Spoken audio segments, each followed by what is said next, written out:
أعوذ بالله من الشيطان الرجيم. بسم الله الرحمن الرحيم.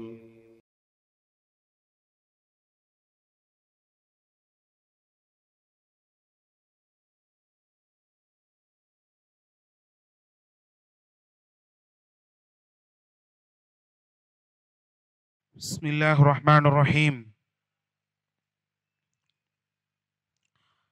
إن الحمد لله نحمده ونستعينه ونستغفره ونؤمن به ونتوكل عليه ونعوذ بالله من شرور أنفسنا ومن سيئات أعمالنا. من يهده الله فلا مضل له ومن يضلله فلا هادي له. وأشهد أن لا إله إلا الله وحده لا شريك له وأشهد أن محمدا عبده ورسوله. أما بعد، فقد قال الله تعالى في كتابه العزيز: يا أيها الذين آمنوا اتقوا الله حق تقاته ولا تموتن إلا وأنتم مسلمون. وقال نبينا صلى الله عليه وسلم في حديثه الشريف: إن خير الحديث كتاب الله وخير الهدي هدي محمد صلى الله عليه وسلم وشر الأمور محدثاتها وكل محدثة بدعة وكل بدعة ضلالة وكل ضلالة في النار. சலாத்தும் சலாமும் உலகத்தின் ஒப்பற்ற தலைவரான உலக மக்களுக்கெல்லாம் ரஹ்மத் என்னும் அருளாக திகழ்கிற நபிமார்களில் இறுதியாக வருகை புரிந்த நமது உயிருக்கு உயிரான உயிருக்கு மேலான இறுதி தூதர் நபிகள் நாயகம் ஸல்லல்லாஹு அலைஹி வஸல்லம் அவர்கள் மீதும் அவர்களது குடும்பத்தார்கள் மீதும் அவர்களது உத்தம தோழர்கள் அனைவரின் மீதும் மற்றும் அல்லாஹுடைய இல்லத்தில் இந்த ரமலான் கால இரவிலே அவனை வணங்கியவர்களாகவும் தொழுதவர்களாகவும் நன்மைகளை ஆதரவு வைத்தவர்களாகவும் அமர்ந்திருக்கிற உங்கள் அனைவரின் மீதும் என்றென்றும் நின்று நிலவட்டுமாக. அஸ்ஸலாமு அலைக்கும் வரஹ்மத்துல்லாஹி வபரகாத்து. அன்புக்குரிய சகோதரர்களே, சகோதரிகளே, நேற்றைய தினம் நம்முடைய ஈமானை நாம் அதிகப்படுத்தி கொள்ள வேண்டும், புதுப்பித்து கொள்ள வேண்டும் என்ற ஒரு அடிப்படை அம்சத்தை நாம் தெரிந்து கொண்டோம். இரண்டாவது, இன்னைக்கு நாம ஈமானை தொடர்ந்து அந்த ஈமானோடே ஒட்டி வரக்கூடிய அமலு சாலிஹாத், நற்செயல்கள், புண்ணியங்கள், இதை நமது வாழ்க்கையில் அதிகப்படுத்தி கொள்வது தொடர்பான குர்ஆன் வசனங்களையும் ஹதீஸுகளையும் சில வரலாற்று நிகழ்வுகளையும் தெரிந்து கொள்ள நாம் கடமைப்பட்டிருக்கிறோம். ஏன்னா சொர்க்கம் போகிறதுக்கு ரெண்டு அடிப்படை, ஒன்று ஈமான், மற்றொன்று அமலு சாலிஹாத். அல்லாஹ் இதை திருமறை திருக்குர்ஆன்ல எப்படி வலியுறுத்தி பேசுகிறான், அதற்காக எப்படி அழைப்பு கொடுக்கிறான் என்பதை நாம் பார்த்தோம் என்றால், அல்லாஹ் சொல்கிறான்: வசாரிஊ இலா மக்ஃபிரத்தின் மிர் ரப்பிக்கும் வ ஜன்னத்தின் அர்துஹஸ் ஸமாவாத்து வல் அர்த். வானம் பூமி அளவுக்கு விசாலமான சொர்க்கத்தை பெறுவதற்கும் மன்னிப்பை பெறுவதற்கும் நீங்கள் விரைந்து வாருங்கள் என்று அல்லாஹ் சொல்லுகிறான். இன்னொரு இடத்திலே அல்லாஹ் இந்த சொர்க்கத்திற்காகவும் மன்னிப்பிற்காகவும் நம்மை அழைக்கும் போது அங்க வேறொரு வார்த்தையை பயன்படுத்துறான். சாபிகு இலா மக்ஃபிரத்தின் மிர் ரப்பிக்கும் வ ஜன்னத்தின் அர்துஹா கஅர்திஸ் ஸமாஇ வல் அர்த். வானம் பூமி அளவுக்கு விசாலமான சொர்க்கத்தை பெறுவதிலே நீங்கள் போட்டியிடுங்கள், ஒருவரை ஒருவர் முந்துங்கள் என்று அல்லாஹ் குறிப்பிடுகிறான். அப்போ நமது வாழ்க்கையில் சுவனத்தை நாம் பெறுகிற விஷயமாக இருந்தாலும், மன்னிப்பை பெறுகிற விஷயமாக இருந்தாலும் நாம் அதில் வேகத்தை காட்ட வேண்டும். அதே நேரத்தில் நமக்கு மத்தியில் போட்டி நடக்கணும். இதுதான் அல்லாஹ் இந்த 2 வசனத்திலும் நமக்கு சொல்றான். அல்லாஹ்வுடைய சுவனத்தையும் மன்னிப்பையும் நாம் பெறுவதற்கு ஆணிவேராகவும் அஸ்திவாரமாகவும் அடிப்படையாகவும் இருப்பது நாம் இந்த உலகத்திலே தேடிக்கொள்கிற நற்செயல்கள் என்பதிலே எந்த மாற்று கருத்தும் இருக்க முடியாது. அப்போ அல்லாஹ் நமக்கு கொடுத்திருக்கிற இந்த ஆயுளை, வாழ்நாளை பயன்படுத்தி நிறைய நற்கர்மங்களை தேடுகிற நன்மக்களாக நாம் எல்லாம் மாற வேண்டும். அன்பிற்குரியவர்களே, அமல் செய்வதை குறித்து அல்லாஹ் திருமறை திருக்குர்ஆனிலே பல இடங்களில் நமக்கு சொல்லி காட்டுகிறான். அதாவது அமல் செய்யுங்கள் என்று சிம்பிளா சொல்லி முடிச்சிடாம பல மாடலேஷன்ல அல்லாஹ் சொல்றான் அமல் செய்ய வேண்டும் என்பதை. ஏன்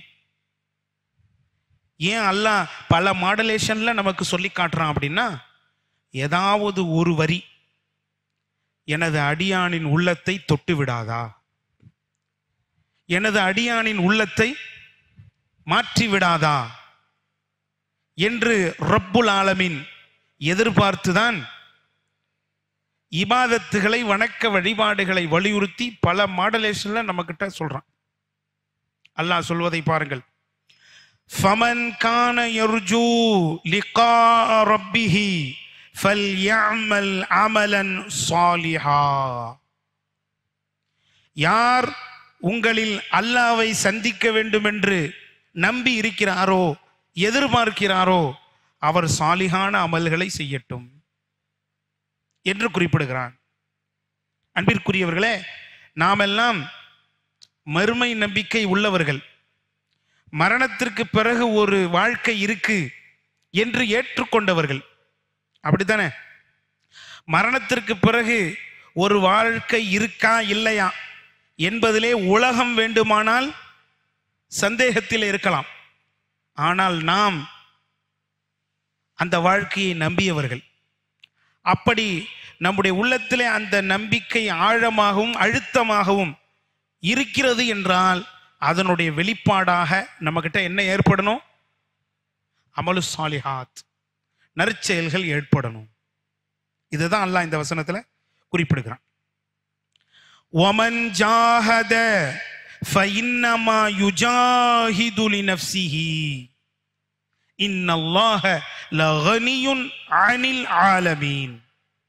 யார் சொர்க்கத்தை பெறுவதற்காக, மன்னிப்பை பெறுவதற்காக, நரகத்திலிருந்து தன்னை பாதுகாத்துக் கொள்வதற்காக இந்த உலகத்தில் சிரமங்களை, கஷ்டங்களை தாங்கி அமல் செய்கிறார்களோ, உழைக்கிறார்களோ, அவர்கள் தனக்காகவே உழைத்துக் கொள்கிறார்கள். நாம இந்த உலகத்துல கஷ்டப்பட்டு சிரமப்பட்டு அமல் செஞ்சோம்னா இதனுடைய பலனை நாளை மறுமை நாளில் அனுபவிக்க போவது யார்? நாமலாம் அல்லாஹுவா? நாம தான். அல்லாஹ் அனுபவிக்க போவதில்லை. காரணம், இன்னல்லாஹ லகனியுன் அனில் ஆலமீன்.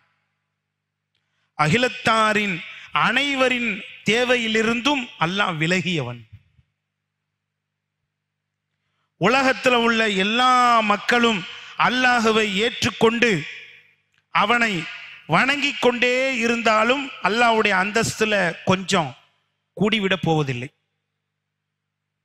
அல்லது உலகத்தில் உள்ள எல்லா மக்களும் அல்லாஹ்வை ஏத்துக்காம புறக்கணிச்சு அவனை வணங்காம விட்டுட்டாலும் அல்லாஹ்வுடைய அந்தஸ்துல கொஞ்சம் குறைந்து விட போவதும் இல்லை. அந்த அளவுக்கு அல்லாஹ் முழு தேவையற்றவன். படைப்பினங்களை விட்டு முழு தேவையற்றவனாக இருக்கிறான். அப்படின்னா நாம செய்யக்கூடிய வணக்கங்கள் நமக்கு தான், நாம தான் அதனால பயனடைய போகிறோம். அன்பிற்குரியவர்களே, நமக்கு நாமே உழைக்காமல் இருப்போமா? கொஞ்சம் யோசிச்சு பாருங்க. உலகத்துல நமக்கு நாமே உழைக்காம இருக்கிறோமா? இல்ல. நமக்கு நாமே உழைப்பதற்கு எவ்வளவு வேகமா ஓடுறோம், எவ்வளவு காலங்களையும் நேரங்களையும் செலவு பண்றோம். அதுல வரக்கூடிய இன்னல்களையும் துன்பங்களையும் நாம் எப்படி சகித்துக் கொள்கிறோம்? ஏன் உலகத்துல உழைக்காம இருந்தா அதனால நமக்கு என்ன பாதிப்பு ஏற்படும் என்பது நமக்கு தெரிகிறது, நம்முடைய கண்களுக்கு முன்னால் அது வருகிறது. அதனால என்ன செய்யறோம்? உழைக்கிறோம். அப்போ இதே மாதிரி தானே மறுமைக்கு நாம் உழைக்காவிட்டால் அதனுடைய பாதிப்பை, அதனுடைய மோசமான விளைவை நாம் சந்திக்க வேண்டி இருக்கும் என்பதால் அல்லாஹ் ரப்புல் ஆலமீன் உங்களுக்கு நீங்களே உழைச்சிக்குங்க என்று என்ன செய்யறான்? இந்த வசனத்திலே குறிப்பிடுகிறான். இன்னும் சொல்ல வேண்டுமா? திருமறை திருக்குரானிலிருந்து அல்லாஹ் சொல்வதை பாருங்கள். ரப்புஸ் ஸமாவாதி வல் அர்தி வமா பைனஹுமா ஃபஅபுதுஹு வஸ்தபிர் லிஇபாததிஹி. வானங்கள் பூமி அவற்றுக்கு இடைப்பட்ட அனைத்துக்கும் அல்லாஹுதான் இறைவன், ரப்பு. எனவே நபியே, அந்த இறைவனை நீ வணங்கி வழிபடுவீராக.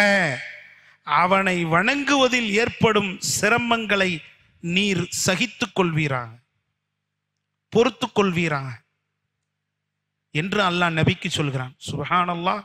கொஞ்சம் யோசிச்சு பாருங்க இந்த வார்த்தையை. நபிகள் நாயகம் ஸல்லல்லாஹு அலைஹி வஸல்லம் அவர்கள் அல்லாஹுவை வணங்குவதிலே எவ்வளவு பொறுத்து கொண்டார்கள், எவ்வளவு சகித்து கொண்டார்கள். அந்த நபிக்குத்தான் அறிவுரை கூறப்படுகிறது.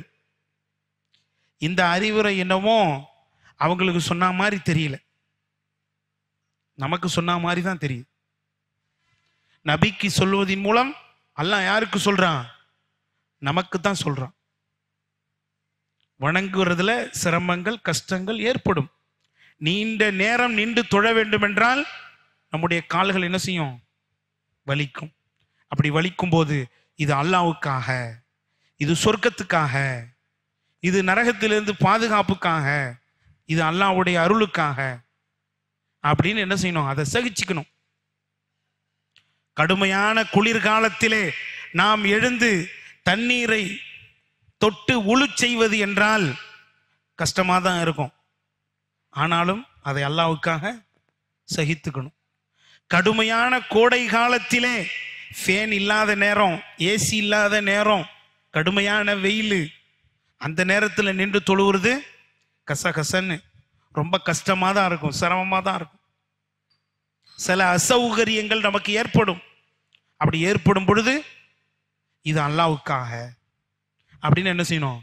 நாம் பொறுத்து கொள்ள வேண்டும், சகித்து கொள்ள வேண்டும். ஒருவர் வியாபாரத்தில் இருக்கும் பொழுது பாங்கு சொல்லப்படுகிறது, உடனே அவர் பள்ளிவாசலுக்கு விரையணும். அந்த பாங்கு சொல்லுகிற நேரத்தில், பாங்கு சொன்ன பிறகு தன்னுடைய கடைக்கு நிறைய கஸ்டமர்கள் வரலாம். இந்த நேரத்தில் நாம தொழுகைக்கு போனா நிறைய கஸ்டமரை நாம இழந்துருவோமே அப்படிங்கிற ஒரு பயத்தை, ஒரு ஆசையை ஷைத்தான் கொடுக்கத்தான் செய்வான். ஆனா அதையும் மீறி என்ன செய்யணும்? பள்ளிவாசலுக்கு போகத்தான் செய்யணும். போறது கஷ்டமா தான் இருக்கும். ஆனா அந்த இடத்துல அல்லாஹ்வுக்காக அதை என்ன செய்யணும்? சகிச்சுக்கணும். இப்படி நாம இபாதத்துல ரொம்ப ரொம்ப ரொம்ப சகிக்க வேண்டிய தேவை இருக்கிறது. அதனாலதான் அல்லாஹ் என்ன செய்யறான்? நபிக்கு அறிவுரை சொல்றான். ஃபஅபுதுஹு வஸ்தபிர் லிஇபாததிஹி. நபியே, அந்த இறைவனை நீர் வணங்குவீராக, அவனை வணங்குவதில் ஏற்படும் சிரமத்தை நீர் சகித்துக் கொள்வீராக என்று அல்லாஹ் குறிப்பிடுகிறான். இன்னும் சொல்லுகிறான் அல்லாஹ், யா அய்யுஹல்லதீன ஆமனுர்கஉ வஸ்ஜுது வஅபுது ரப்பக்கும் வஃஅலுல் கைர லஅல்லக்கும் துஃப்லிஹூன். ஈமான் கொண்ட இறை விசுவாசிகளே, அல்லாஹுவை குனிந்து பணிந்து வணங்கி கொண்டே இருங்கள், மேலும் நன்மையை நீங்கள் சேகரித்துக் கொண்டே இருங்கள், மறுமையில் நீங்கள் வெற்றி பெறலாம். அல்லாஹ் சொல்லி காட்டுகிறான். வஅபுத் ரப்பக ஹத்தா யஅதியக்கல் யகீன். நபியே, உமது இறைவனை நீர் மரணம் வரை வணங்கிக் கொண்டே இருப்பீராக. இபாதத், வணக்க வழிபாடு, அது எதுவரை செய்யப்பட வேண்டும்? மரணம் வரை. ஏதோ ஒரு சில நேரத்தில் மட்டும் ஒரு சில காலத்தில் மட்டும், ஒரு சில சீசனில் மட்டும் செய்யப்பட வேண்டிய ஒன்று அல்ல இபாதத் என்பது, வணக்க வழிபாடு என்பது. அது மரணம் வரை செய்யப்பட வேண்டும். அன்பிற்குரியவர்களே, இந்த வசனத்தின் ஒளியில் நம்முடைய இபாதத்துகளை கொஞ்சம் நாம் எடை போட்டு பார்க்க கடமைப்பட்டிருக்கிறோம். நம்முடைய வணக்கம் எல்லாம் இந்த ரமலான் காலங்களிலே இருக்கிறது. ரமலான் அல்லாத காலங்களில் இறைவனை வணங்குவது மிகவும் குறைவாக ஆகிவிடுகிறது. அன்பிற்குரியவர்களே, நாம் ரமலானை வணங்கக்கூடாது, ரஹ்மானை வணங்க வேண்டும். ரமலானை வணங்குவதற்கும் ரஹ்மானை வணங்குவதற்கும் என்ன வித்தியாசம் தெரியுமா? ரமலானை வணங்கியவர்கள் ரமலானில் மட்டும்தான் அல்லாஹுவை வணங்குவார்கள், நினைத்து பார்ப்பார்கள். ரஹ்மானை வணங்கியவர்கள் ரமலானிலும் அவர்கள் வணங்குவாங்க, ரமலான் முடிஞ்சாலும் அவங்க அல்லாஹ்வை வணங்குவாங்க. அவங்களுக்கு ரெண்டும் ஒன்று தான். எப்போதும் அவர்கள் பள்ளிவாசலோடு தொடர்பிலேயே இருப்பார்கள், நற்செயல்களில் ஆர்வமுடையவர்களாக இருப்பார்கள். அப்ப நாம ரஹ்மானை வணங்குறவங்களா இருக்கணும். அதுதான் அல்லாஹ் இந்த வசனத்திலே நமக்கு சொல்லுகிற செய்தி. இப்படி அல்லாஹ் திருமறை திருக்குரான்ல பல இடங்கள்ல இபாதத்துகளை வலியுறுத்தி பேசுறான்.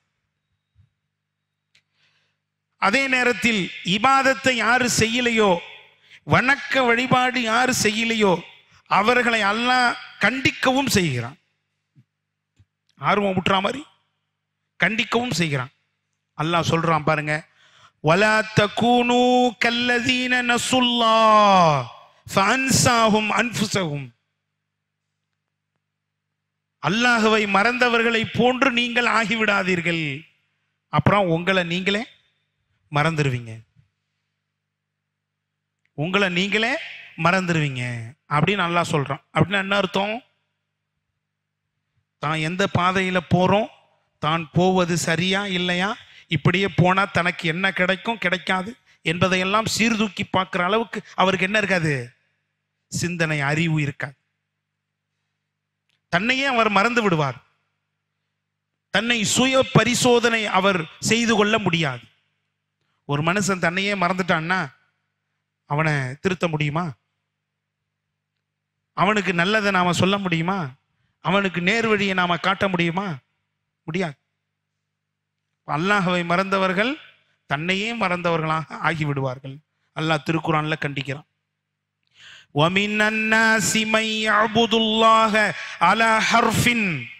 மக்களிலே சிலர் இருக்கிறார்கள், அவர்கள் அல்லாஹ்வை ஒரு ஓரத்தில் வணங்குகிறார்கள். இலக்கிய நயத்தோடு அல்லாஹ் பேசுறான். ஒரு ஓரத்தில் வணங்குகிறார்கள் அப்படின்னு என்ன அர்த்தம்? அல்லாஹ்வை ரொம்ப குறைவா தான் நினைச்சு பார்க்கறது, அல்லாஹ் ரொம்ப குறைவா தான் வணங்குறது. 24 மணி நேரத்துல தனக்கு கொடுக்கப்பட்ட எல்லா நேரங்களையும் தனக்காகவே பயன்படுத்தி கொள்வது, தனக்காக, தன் தேவைக்காக, தன் குடும்பத்துக்காக, பொருளாதாரத்திற்காக என்று எல்லாத்தையும் செலவழிக்கிறது. அல்லாஹ் வணங்குறது பார்த்தா எண்ணப்பட்ட சில நிமிடங்கள் இருக்கும், அவ்வளவுதான். எண்ணப்பட்ட சில நிமிடங்கள் இருக்கும், அவ்வளவுதான். ஒரு நாளைக்கு அவ்வளவுதான். ஏன் இன்னும் சொல்ல போனா ஒரு வருடத்திலும் அவ்வளவுதான். இப்படி வணங்கக்கூடியவர்கள் இருக்கிறாங்க. அந்த மாதிரி நீங்க ஆயிடாதீங்க என்று அல்லாஹ் இந்த வசனத்துல நமக்கு அறிவுரை சொல்ல வருகிறான். இன்னும் சொல்ல வேண்டுமா? அல்லாஹ் இப்படி அமல் செய்யாம தங்களது நேரங்களையும் காலத்தையும் வீணடிக்கிறவங்களை எப்படி கண்டிக்கிறான் அப்படிங்கிறத அல்லாஹ் இன்னொரு இடத்துல சொல்றான் பாருங்க. மனிதனுக்கு மௌத்து நெருங்கின பிறகு அவன் சொல்லுவான், قال رب ارجعوني لعلي اعمل صالحا فيما تركت. அல்லாஹ்வே, என்னை மீண்டும் உலகுக்கு அனுப்பு, எனக்கு மௌத்த கொஞ்சம் தள்ளி போடு, அவகாசத்தை கொடு, ஏற்கனவே நான் செய்யாமல் விட்டு வந்த அமல்களை இப்போது செய்கிறேன் என்று அந்த மனிதன் என்ன செய்வான்? கத்துவான், கதறுவான், வாய்ப்பு கேட்பான், காரணம் சொல்லுவான். ஆனால் எதுவும் அவனுக்கு வழங்கப்படாது. அல்லாஹ் திருமறை திருக்குரான்ல சொல்லி காட்டுவதை பார்க்கிறோம். இப்படி நிறைய குர்ஆன் வசனங்கள் இருக்கு. அல்லாஹ் எப்படி இந்த இபாதத்துகளை முக்கியத்துவப்படுத்தி பேசுறான் பாருங்க. அடுத்து குர்ஆனை தொடர்ந்து ஹதீஸிலும் நபிகள் நாயகம் ஸல்லல்லாஹு அலைஹி வஸல்லம் அவர்கள் அமல் செய்வதை மக்களுக்கு ஆர்வம் ஊட்டினார்கள். நிறைய ஆர்வத்தை கொடுத்தாங்க. நபி அவர்கள் சொன்னாங்க பாருங்க, லா தஹ்கிரன்ன மினல் மஅரூஃபி ஷைஆ, நன்மையில் எதையும் நீங்கள் அற்பமாக கருதாதீர்கள். எந்த நன்மையையும் அற்பமா நினைக்காதீங்க. ஏன்னா அந்த அற்பத்துக்கும் சொற்பத்துக்கும் நாளை மறுமை நாளில் எவ்வளவு பெரிய வெயிட் வேல்யூ இருக்கும் என்பது நமக்கு தெரியாது. சின்ன ஹதீஸ்னாலும் இது சொல்லக்கூடிய கருத்து இருக்க ரொம்ப ஆழமான கருத்து, நாமெல்லாம் சிந்திக்க வேண்டிய கருத்து. நன்மையில் எதையும் நீங்கள் அற்பமாக கருதாதீர்கள். கடைக்கு போறோம், கடைக்கு போய் அரிசி வாங்குறோம். அப்படி அரிசி வாங்கும்போது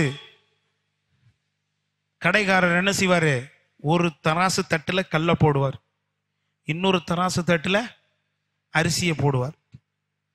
எவ்வளோ பெரிய வியாபாரியா இருந்தாலும் கரெக்டா உடனே போட்டுற முடியாதுல்ல, கொஞ்சம் கொஞ்சமா தானே போட்டுட்டு வருவார். அப்படி அரிசியை போட்டுக்கிட்டே வரும்பொழுது அந்த தராசு தட்டு என்ன செய்யும், ஒரு நேரத்தில் மேலையும் கீழையும் இப்படியே ஆடிக்கிட்டே இருக்கும். கடைசியில ஒரு புடி எடுத்து அந்த அரிசியில போடுவார், அரிசி தட்டு கீழே போயிடும், கல்லு தட்டு மேலே போயிடும். இப்ப இந்த வெயிட்டை கொடுத்தது எதுங்க, கடைசியில போட்ட அந்த ஒரு புடி. அற்பத்துக்கும் சொற்பத்துக்கும் எவ்வளவு வேல்யூ இருக்கு பாத்தீங்களா? இதே மாதிரி நினைச்சு பாருங்க, நாளை மறுமை நாளில் நம்முடைய நன்மையின் தராசும் தீமையின் தராசும் அளக்கப்படுகிற சமயத்திலே நம்முடைய அந்த தராசு தட்டு இப்படியும் மேலையும் கீழையும் போயிட்டு வர்ற சமயத்துல அந்த சொற்பமும் அற்பமும் இல்லை என்றால் கொஞ்சம் நினைச்சு பாருங்க. அந்த சொற்பம் இல்லைன்னா, அந்த வெயிட்டை தீர்மானிக்கக்கூடிய அந்த அற்பம் இல்லைன்னா மறுமை வெற்றியை நாம நினைச்சு பார்க்க முடியுமா? அதனால தான் நபிகள் நாயகம் ஸல்லல்லாஹு அலைஹி வஸல்லம் அவங்க சொன்னாங்க, நன்மையில் எதையும் நீங்கள் அற்பமா கருதாதீங்க, சொற்பமா கருதாதீங்க. நபி அவர்கள் சொன்ன பாடம். அன்பிற்குரியவர்களே, தல்ஹத் இப்னு உபைதில்லாஹ் ரலியல்லாஹு அன்ஹு என்று சொல்லப்படுகின்ற நபித்தோழர், அஷரத்துல் முபஷ்ஷரீன், சுவனத்தை கொண்டு சுப செய்தி சொல்லப்பட்ட 10 பேர்ல ஒருத்தர். இவர்களுக்கு ஒரு கனவு காட்டப்படுது. என்ன கனவுன்னு சொன்னா, ஒரு மனிதர் அல்லாஹ்வுடைய பாதையிலே ஜிஹாது செஞ்சு இறக்கிறார். அல்லாஹ்வுடைய பாதையில ஜிஹாதுல இறந்துட்டார். இன்னொரு மனிதர் 1 வருஷம் கழிச்சு இயற்கையாக மௌத்தா போறார். ஆனா முதல்ல இறந்தார் பாருங்க, அவரை 2ஆம் அவர் முந்தி விட்டார், சொர்க்கத்துல முந்திட்டார். இப்படி ஒரு கனவு காட்டப்படுது. இதை நபிகள் நாயகம் ஸல்லல்லாஹு அலைஹி வஸல்லம் அவர்களிடத்துல வந்து சொல்றார். மக்கள் எல்லார்ட்டையும் சொல்றார். மக்கள் எல்லாரும் ஆச்சரியப்பட்டாங்க, இது எப்படி நடந்துச்சு? அவர் ஜிஹாதுல இறந்திருக்கிறாரு, அவரை எப்படி இவர் முந்த முடியும்? அவரை எப்படி இவர் முந்த முடியும்? இது ஆச்சரியமா இருக்க அப்படின்னு எல்லாரும் பேசிக்கிட்டாங்க. இறுதியில் அந்த கனவு நபிகள் நாயகம் ஸல்லல்லாஹு அலைஹி வஸல்லம் அவர்களிடத்திலும் சொல்லப்பட்டுச்சு. நபி அவர்கள் சொன்னாங்க, ஏன் ஆச்சரியப்படுறீங்க? அவர் செஞ்ச அமல் அவரை முந்துறதுக்கு காரணமாயிடுச்சு. யாரு 2ஆவதா இறந்தாரு பாருங்க, அவர் செஞ்ச அமல் 1 வருஷம் இருந்திருக்கார்ல, அந்த 1 வருஷத்துல எவ்வளவு சுஜூதுகளை அவர் அல்லாஹ்வுக்காக செய்திருப்பார், எவ்வளவு நோன்புகளை நோற்றிருப்பார், எவ்வளவு தர்மங்களை அவர் செய்திருப்பார்.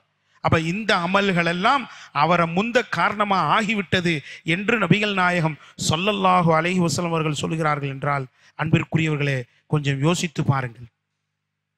நாம நற்செயல் செஞ்சா நாம வணக்க வழிபாடுகளை அதிகமாக செஞ்சா ஜிஹாதுல இறந்தவருடைய அந்தஸ்தை கூட நாம எட்டி பிடிக்க முடியும்னு நபி அவர்கள் சொல்றாங்கன்னா, சுப்ஹானல்லாஹ், நமது வாழ்க்கையில இந்த அமலு சாலிஹாத் எவ்வளவு தேவைங்கிறத இந்த ஒரு நபிமொழி நமக்கு அழகாக தெளிவுபடுத்துகிறது. இன்னும் சொல்ல வேண்டுமா?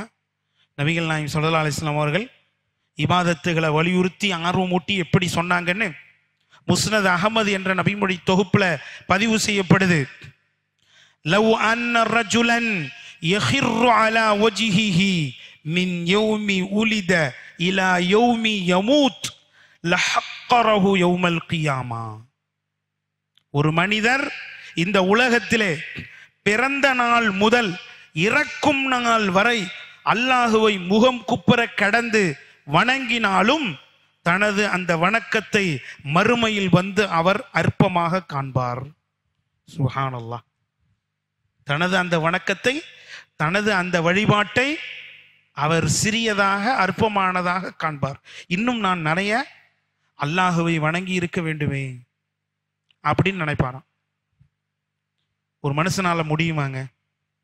பிறந்த நாள்ல இருந்து இறக்குற நாள் வரைக்கும் தொடர்ச்சியா விடாம வணங்க முடியுமா? முடியாது. அப்படி வணங்கினாலும் அவருக்கு மறுமையில் அது சிறு அற்பமா தெரியும்னாங்கன்னா யோசிச்சு பாருங்க, நாம நம்முடைய வாழ்க்கையில அல்லாஹுவை என்ன வணங்கி கொண்டிருக்கிறோம், எவ்வளவு வணங்கி கொண்டிருக்கிறோம். நம்முடைய அமல்கள் எல்லாம், நம்முடைய வணக்கங்கள் எல்லாம் மறுமை நாளில் எவ்வளவு அற்பமாகவும் சொற்பமாகவும் காட்சி தர போகிறது என்பது அல்லாஹ்வுக்கு தான் தெரியும். இன்னும் நபிகள் நாயகம் ஸல்லல்லாஹு அலைஹி வஸல்லம் அவங்க சொன்னாங்க, அமல் செய்வதை வலியுறுத்தி அல்லாஹ்வுடைய ரசூல் சொல்றாங்க பாருங்க, மஸலுல்லதி யذ்குரு ரப்பஹு வல்லதி லா யذ்குரு ரப்பஹு கமஸலில் ஹய்யி வல் மய்யித். மோசமான உதாரணம் சொல்லப்படுது. அல்லாஹுவை நினைவு கூறுபவனுக்கும் அல்லாஹுவை நினைவு கூறாதவனுக்கும் உள்ள வித்தியாசம், உதாரணம் என்னவென்றால், அல்லாஹுவை நினைவு கூறுபவன் உயிரோடு உள்ளவனாவான். அல்லாஹுவை நினைவு கூறாதவன் செத்த சடலத்துக்கு, பிணத்திற்கு சமமானவன் என்று நபிகள் நாயகம் ஸல்லல்லாஹு அலைஹி வஸல்லம் அவங்க சொல்றாங்க. ஒரு மூமினுக்கு மோசமான உதாரணம் தகுந்ததா? ஒரு மோசமான உதாரணத்துக்கு உரியவனாக ஒரு மூமின் நடப்பானா? கண்டிப்பா நடக்க மாட்டான். அன்பிற்குரியவர்களை கொஞ்சம் யோசிச்சு பாருங்க. நம்மளை யாராவது மோசமான உதாரணங்களை கொண்டு ஒப்பிட்டால் நமக்கு கோபம் வருமா இல்லையா? ரோஷம் வருமா இல்லையா? நம்மளை யாராவது நாயின்னு சொன்னா ஏத்துப்போமா? நம்மளை யாராவது பன்றின்னு சொன்னா ஏத்துப்போமா? நம்மளை யாராவது பைத்தியம் அப்படின்னு சொன்னா ஏத்துப்போமா? அவங்க கிட்ட சண்டைக்கு போயிடுவோமா இல்லையா? அல்லாஹ்வுடைய ரசூல் இங்க யாருக்கு ஒப்பிடுறாங்க? செத்த சடலத்துக்கு, பிணத்துக்கு சமம். அவன் நடமாடும் பிணம் என்று நபிகள் நாயகம் ஸல்லல்லாஹு அலைஹி வஸல்லம் அவர்கள் மோசமான உதாரணத்தை கொண்டு விளக்கி கூறுகிறார்கள் என்றால், அன்பிற்குரியவர்களே, இந்த வணக்க வழிபாடு நமது வாழ்க்கையில் எவ்வளவு தேவை அப்படிங்கிறத நாம புரிய கடமைப்பட்டிருக்கிறோம். இப்படி குர்ஆனும் ஹதீஸும் வணக்க வழிபாட்டை அமல் செய்யறத இவ்வளவு வலியுறுத்தி என்ன செய்து பேசுது. இப்படியெல்லாம் வலியுறுத்தி பேசிய காரணத்தினாலதான் சஹாபாக்கள் என்ன செஞ்சாங்க? நிறைய அமல் செஞ்சாங்க. அதுல பெரிய ஆர்வத்தை காட்டினார்கள். பெரிய ஆர்வம் எந்த அளவுக்குன்னு சொன்னா, ரசூலுல்லாஹ் சஹாபாக்களை கூப்பிட்டு, நீங்க அமல் செஞ்சதெல்லாம் போதும், உங்க உடம்ப கொஞ்சம் கவனிச்சிங்கப்பா என்று சொல்லுகிற அளவுக்கு அவர்கள் அமல் செய்தார்கள். நாமெல்லாம் உடம்ப தான் நல்லா கவனிக்கிறோம், அமல் செஞ்சிருந்த விட்டுறோம். உடம்ப நல்லா கவனிக்கிறோம், எண்ணெய் தேய்ச்சி, பவுடர் போட்டு, மேக்கப்பை போட்டு, நல்ல ட்ரெஸ் அயன் பண்ணி, நல்லா குளிச்சு, உடம்ப தான் நம்ம நல்லா பாலிஷா வச்சிருக்கிறோம். நமக்கு என்ன சொல்ல வேண்டியது இருக்குது? உடம்பெல்லாம் கவனிச்சது போதும்பா, கொஞ்சம் ஆகிரத்தை கவனி, கொஞ்சம் ஆகிரத்துக்காக என்ன செய், அமல் செய், அமலை தேடிக்கோ என்று நமக்கெல்லாம் பயான் பண்ண வேண்டியது இருக்குது. குர்ஆனையும் ஹதீஸையும் எடுத்து சொல்ல வேண்டி இருக்குது. ஆனால் சஹாபாக்கள் எப்படி இருந்தாங்க? ஆகிரத்துக்காக நீங்க அமல் செஞ்சதெல்லாம் போதும், கொஞ்சம் உங்களுடைய உடம்பை கவனிங்க என்று சொல்லுகிற அளவுக்கு அவர்கள் அமல் செய்தார்கள், இபாதத்து செய்தார்கள். எத்தனை உதாரணங்களை பார்க்க வேண்டும். சஹாபாக்களுடைய வாழ்க்கையில நிறைய உதாரணங்கள் இருக்கு. அதுல முதலாவதா திண்ணை தோழர்கள் என்று சொல்லுகிற நபித்தோழர்கள். நபிகள் நாயகம் ஸல்லல்லாஹு அலைஹி வஸல்லம் அவர்களுடைய காலத்திலே 80 பேர், அதிகபட்சமா 100 பேர் இருந்தாங்க. இவர்கள் எங்கே இருந்தார்கள்? அல்லாஹ்வுடைய தூதரின் வீடு, மஸ்ஜிது நபவி, பள்ளிவாசல், இந்த ரெண்டுக்கும் இடைப்பட்ட ஒரு திண்ணை இடம், இதுல தான் இருந்தாங்க. ரசூலுல்லாஹ் மௌத்தா போற வரைக்கும் அங்கதான் இருந்தாங்க. அதுக்கு பிறகு அவர்கள் இஸ்லாத்தை பிரச்சாரம் பண்றதுக்காக பல ஊர்களுக்கு, பல நாடுகளுக்கு பயணம் மேற்கொண்டு விட்டார்கள். அவர்களுக்கு எந்த அடிப்படை வசதியும் கிடையாது. சொந்த வீடு இல்லை, படுக்கிறதுக்கு பாய் இல்லை, தலையணை இல்லை, போர்வை இல்லை, சாப்பிட்றதுக்கு தட்டு இல்லை, எந்த அடிப்படை வசதியும் கிடையாது. இன்னும் சொல்ல போனா அன்றாட உணவுகளும் உங்களுக்கு கிடையாது. ஆனா சுப்ஹானல்லாஹ், அமல் செய்யணுங்கிற ஆர்வம் மட்டும் அவங்கள்ட்ட குறையவே இல்லை. வறுமையில வாடிக்கொண்டிருக்கிறார்கள், பரம ஏழையா இருக்கிறாங்க, அன்றாடம் காட்சியா அவர்கள் இருக்கிறாங்க. ஆனாலும் அமல் செய்யறதுல அவங்கள்ட்ட என்ன குறையல? ஆர்வம் குறையவே இல்லை. அந்த சஹாபாக்கள் தான் நமக்கு பாடம், படிப்பினை. சுப்ஹானல்லாஹ், ஒரு முறை நபிகள் நாயகம் ஸல்லல்லாஹு அலைஹி வஸல்லம் அவர்களிடத்தில் வந்து அந்த சஹாபாக்கள் கேட்கிறாங்க, அல்லாஹ்வின் தூதரே, இந்த செல்வந்த நபித்தோழர்கள் எல்லாம் நாங்க நோன்பு பிடிக்கிற மாதிரி நோன்பு பிடிக்கிறாங்க, நாங்க தொழுகிற மாதிரி தொழுகிறாங்க, ஆனால் கூடவே அவர்கள் ஹஜ்ஜி செய்கிறார்கள், ஜகாத் கொடுக்கிறார்கள், ஜிஹாதுக்கு போறாங்க. இது மாதிரியான நன்மைகளை எல்லாம் எங்களால செய்ய முடியலையே, அப்போ நாங்க அவர்களுடைய அமல்களை, நன்மைகளை எட்டி பிடிக்க முடியாதா அப்படின்னு கேள்வி கேட்கிறாங்க. உடனே நபிகள் நாயகம் ஸல்லல்லாஹு அலைஹி வஸல்லம் அவர்கள் அப்பதான் தஸ்பீஹாத்துகளை அவங்களுக்கு கற்றுக் கொடுக்குறாங்க. முதல் முறையா ஒவ்வொரு தொழுகைக்கு பின்னாலும் சுப்ஹானல்லாஹ் 33 முறை, அல்ஹம்துலில்லாஹ் 33 முறை, அல்லாஹு அக்பர் 33 முறை, இறுதியாக லா இலாஹ இல்லல்லாஹ் வஹ்தஹு லா ஷரீக லஹ் லஹுல் முல்கு வ லஹுல் ஹம்து வ ஹுவ அலா குல்லி ஷைஇன் கதீர் என்று நீங்கள் ஓதி 100ஆக பூர்த்தி செய்யுங்கள். அந்த செல்வந்த நபித்தோழர்களுடைய அமல்களை நீங்கள் எட்டி பிடிக்கலாம் அப்படின்னு சொன்னாங்க. அந்த ஏழை நபித்தோழர்கள் சஹாபாக்கள் என்ன செஞ்சாங்க தெரியுமா? மறாவது நாள் காலையில சுபுகு தொழுகையில உட்கார்ந்து பள்ளிவாசல்ல தஸ்பீஹ் செய்ய ஆரம்பிக்கிறாங்க. அந்த செல்வந்த நபித்தோழர்களும் வந்தாங்க. இது என்ன, இது புதுசா என்னமோ செஞ்சுக்கிட்டு இருக்கீங்களே அப்படின்னு கேட்ட உடனே, இது திக்ரு, அல்லாஹ்வுடைய ரசூல் சொல்லி கொடுத்தாங்க, இது செஞ்சா இவ்வளவு பெரிய நன்மையா அப்படின்னு எல்லாத்தையும் மொத்தமா சொல்லிட்டாங்க. ஏன்னா மறைக்க முடியாது அவங்கள்ட்ட. ஏன்? இது மார்க்கம், அதனால ஏதாவது கேட்டா மறைக்க முடியாது, மறைக்க கூடாது என்பதால் சஹாபாக்கள் சொல்லிவிட்டார்கள். அவங்க சும்மா இருப்பாங்களா? இதுக்கு இவ்வளவு நன்மையா இருக்கா, இவ்வளவு நன்மை இருக்கா அப்படின்னு சொல்லி அவங்களும் என்ன செஞ்சிட்டாங்க? அந்த தஸ்பீஹாத்துகளை செய்ய ஆரம்பித்து விட்டார்கள்.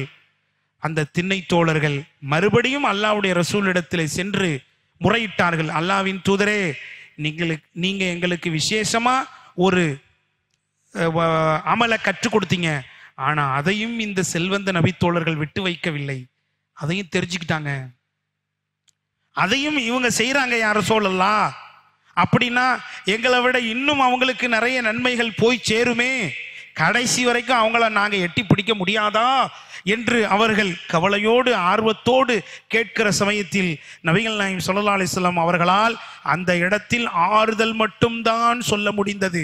ذَلِكَ فَضْلُ اللَّهِ يُؤْتِيهِ مَن يَشَاءُ. முடிஞ்சு. இது அல்லாஹ் அவரவர்களுக்கு கொடுக்கின்ற சிறப்பு, என்னால் ஒன்றும் செய்ய முடியாது அப்படின்ட்டாங்க. அப்படின்னா அந்த மக்களின் அந்த தோழர்களுடைய அந்த ஆர்வத்தை பாருங்க. திருமறை திருக்குரானில் அல்லாஹ் ரப்புல் ஆலமீன் நல்லோர்களை எப்படி புகழ்ந்து பாராட்டி சீராட்டி பேசுகிறானோ அந்த சிஃபத்திலே தன்மையிலே அந்த தோழர்கள் இருந்தார்கள். உலாயிக யுசாரிஊன ஃபில் கைராத் வஹும் லஹா சாபிகூன். அவர்கள் எத்தகையோர் என்றால் நன்மையிலே விரைவார்கள், அதற்காக போட்டி போடுவார்கள். அல்லாஹ் சொல்றான். அந்த தன்மை அவங்கள்ட்ட இருந்துச்சா இல்லையாங்க? அந்த தன்மை ஒன்று ரெண்டு பேர்கிட்ட இல்ல, ஒரு பெரும் கொண்ட சஹாபாக்களின் கூட்டத்திடமே இருந்துச்சு அப்படிங்கிறத பார்க்கிறோம். இதுல பெண்கள் மட்டும் என்ன இல்ல, குறைந்தவர்கள் அல்ல, பெண்களும் அப்படித்தான். ஹப்ஸா பின்த் உமர் ரலியல்லாஹு அன்ஹா, உமர் ரலியல்லாஹு அன்ஹு அவங்களுடைய மகள், பெரிய வணக்கஸ்தாலி, அல்லாஹ்வால் புகழப்பட்ட பெண்மணி. பாருங்க, நபிகள் நாயகம் ஸல்லல்லாஹு அலைஹி வஸல்லம் அவர்கள் ஹப்ஸா ரலியல்லாஹு அன்ஹா அவர்களை ஒரு தலாக் விட்டுட்டாங்க. அவங்களுக்கு மத்தியில் ஏற்பட்ட ஒரு மனக்கசப்புல ஒரு தலாக்கு சொல்லிட்டாங்க. தலாக்கு சொல்லி 3 மாசம் ஆச்சு. அடுத்து 2வது தலாக்கும் நம்ம விட்டுறலாம் என்று நபிகள் நாயகம் ஸல்லல்லாஹு அலைஹி வஸல்லம் அவர்கள் யோசித்துக் கொண்டிருக்கும் போது ஜிப்ரீல் அலைஹிஸ்ஸலாம் இறங்கி விட்டார். வந்து அல்லாஹ்வின் தூதரிடத்திலே சொன்னார், ராஜிஹா, நீங்கள் ஹப்ஸாவை மீட்டுக் கொள்ளுங்கள். ஃபஇன்னஹா ஸவ்வாமத்துன் வ கவ்வாமத்துன் வ ஹிய ஸௌஜத்துக ஃபில் ஜன்னah. ஏனென்றால் அவர்கள் அல்லாஹ்வை அதிகமாக வணங்கக்கூடிய பெண்மணி, அவர்கள் அதிகமாக நோன்பு வைக்கக்கூடிய பெண்மணி, மேலும் சொர்க்கத்திலும் அவங்க தான் உங்களுக்கு மனைவி என்று ஜிப்ரீல் அலைஹிஸ்ஸலாம் அவர்கள் வந்து செய்தி கொண்டு வர்றாங்க. அப்படின்னா எங்கிருந்து வருது? அல்லாஹ்விடத்திலிருந்து செய்தி வருது. யோசிச்சு பாருங்க, அல்லாஹ் ஒரு மனிதரை பாராட்டுகின்றான் என்றால், புகழுகிறான் என்றால், அதுல உண்மை இருக்குமா பொய் இருக்குமா? உண்மை இருக்கும். ஏன்னா அல்லாஹ் வெளிப்படையானதையும் அறிந்தவன், ரகசியத்தையும் அறிந்தவன். நாம யாரையாவது பாராட்டணும்னு சொன்னா அதுல ஏதாவது சுயநலம் இருக்கும், அல்லது வெளி தோற்றத்துல மட்டும் பார்த்துட்டு நம்ம புகழ்வோம். அவர் அந்தரங்கத்துல எப்படி இருப்பாருன்னு தெரியாது, அப்படித்தானே? ஆனா அல்லாஹ் ஒரு மனிதரை புகழ்வதிலே எந்த சுயநலமும் அவனுக்கு கிடையாது. அல்லாஹ் புகழ்ந்து சொல்கிறான். உண்மை அப்படித்தானே? நபிகள் நாயகம் ஸல்லல்லாஹு அலைஹி வஸல்லம் அவர்களிடத்துல சமகாலத்துல 9 மனைவியர் இருந்தாங்க. 9 மனைவியர் இருந்தாங்க. ஒரு மனைவியுடைய வீட்டுல ஒரு நாள் இருந்தா மீண்டும் அதே மனைவி வீட்டுல அவங்க இருக்கிறதுக்கு எத்தனை நாள் ஆகும்? 8 நாள் ஆகும். அப்ப அந்த 8 நாள் வரைக்கும் மற்ற மனைவிமார்கள் என்ன செஞ்சுக்கிட்டு இருக்கிறாங்க என்பது ரசூலுக்கே தெரியாது. யார் சொல்லிதான் தெரியும்? அல்லாஹ் சொல்லிதான் தெரியும். அந்த பெண்மணி எப்படிப்பட்ட பெண்மணி தெரியுமா? நிறைய நோன்பு வைக்கிற பெண்மணி, நிறைய அல்லாஹ்வை நின்று தொழுகிற பெண்மணி. அவங்கள நீங்க தலாக்கு சொல்ல வேணாம், உங்க மனைவியாவே அவங்க நீடிக்கட்டும். நீங்க தலாக்கு விட்டுட்டீங்கன்னா சொர்க்கத்தில் அவங்க உங்களுக்கு மனைவியா இருக்க முடியாது. வஹிய ஸௌஜத்துக ஃபில் ஜன்னah. சொர்க்கத்திலும் அவங்க தான் உங்களுக்கு மனைவி என்று அல்லாஹ் செய்தி அனுப்புகிறான் என்றால் அந்த மக்களுடைய இபாதத்துகள் எவ்வளவு அதிகமாக காணப்பட்டது என்பதை இந்த வரலாறு நமக்கு என்ன செய்து அழகா சொல்லு. இப்படி எத்தனை உதாரணங்களை சொல்லணும்? சஹாபாக்களுடைய சரிதத்தில் நிறைய என்ன செய்யலாம், உதாரணங்களை சொல்லிக்கிட்டே போகலாம். ஆகவே அன்பிற்குரியவர்களே, நம்முடைய வாழ்க்கையில நாம் ஒருவரை ஒருவர் முந்தி இபாதத்துகளை என்ன செய்யணும்? அதிகமா செய்யணும். அதுல போட்டியிடணும். உமர் இப்னுல் கத்தாப் ரலியல்லாஹு அன்ஹு அவர்கள் சஹாபாக்கள்ல அவர்களுக்கு சஹாபாக்கள்ல 2வது இடம். இந்த 2வது இடம் கிடைத்தது எதனால்? ஈமான், தக்வா, அமலு சாலிஹாத், இதெல்லாம் தான். இத்தனைக்கும் உமர் ரலியல்லாஹு அன்ஹு அவர்கள் நபித்துவம் கிடைச்சி 6 வருஷத்துக்கு பிறகுதான் இஸ்லாத்தை ஏத்தாங்க. 6 வருஷத்துல 100க்கும் நெருக்கமானவர்கள் இஸ்லாத்துக்கு வந்துட்டாங்க. 100 தாண்டிடுச்சு 6 வருஷத்துல. ஆனா அந்த 100 பேருக்கு கிடைக்காத இடம் யாருக்கு கிடைச்சிச்சு? உமர் ரலியல்லாஹு அன்ஹு அவர்களுக்கு கிடைச்சிச்சா இல்லையா? அதனால தான் அஷரத்துல் முபஷ்ஷரீன்ல உள்ள மற்ற சஹாபாக்கள் கூட சொல்லுவாங்களாம், உமர் எங்களை ஈமானிலே பிந்தினார், ஆனால் அமல்களில் முந்தினார், தக்வாவில் முந்தினார், ஈமானிலே முந்தினார் என்று சொல்லிக் கொள்ளுவார்களாம். அன்பிற்குரியவர்களே, அப்ப யார் முன்ன வர்றா பின்ன வர்றா என்பது பேச்சல்ல, யார் அதிகமான நன்மைகளை அமல்களை செய்கிறார் அதுதான் அங்க பேச்சு. அந்த அமல்களை வச்சு தான் நாளை மறுமையில முதல் இடம், 2வது இடம், 3வது இடம் கொடுக்க போகுது. ஆகவே நம்முடைய இந்த மனித வாழ்வில் நமக்கு கொடுக்கப்பட்ட காலங்களையும் நேரங்களையும் வாய்ப்புகளையும் பயன்படுத்தி நிறைய அமல்களை நாம் சேகரித்து கனத்த நன்மைகளோடு ரப்புல் ஆலமீனை சந்திக்கிற நல்ல பாக்கியத்தை வல்ல ரஹ்மான் உங்களுக்கும் பேசி எனக்கும் வழங்கி அருள் புரிவானாக என்று அல்லாஹ்விடத்திலே வேண்டி விரும்பி பிரார்த்தனை செய்து எனது இந்த உரையை நிறைவு செய்கிறேன். வஆகிரு தஅவானா அனில் ஹம்துலில்லாஹி ரப்பில் ஆலமீன். வஸ்ஸலாமு அலைக்கும் வரஹ்மத்துல்லாஹி வபரகாத்துஹு.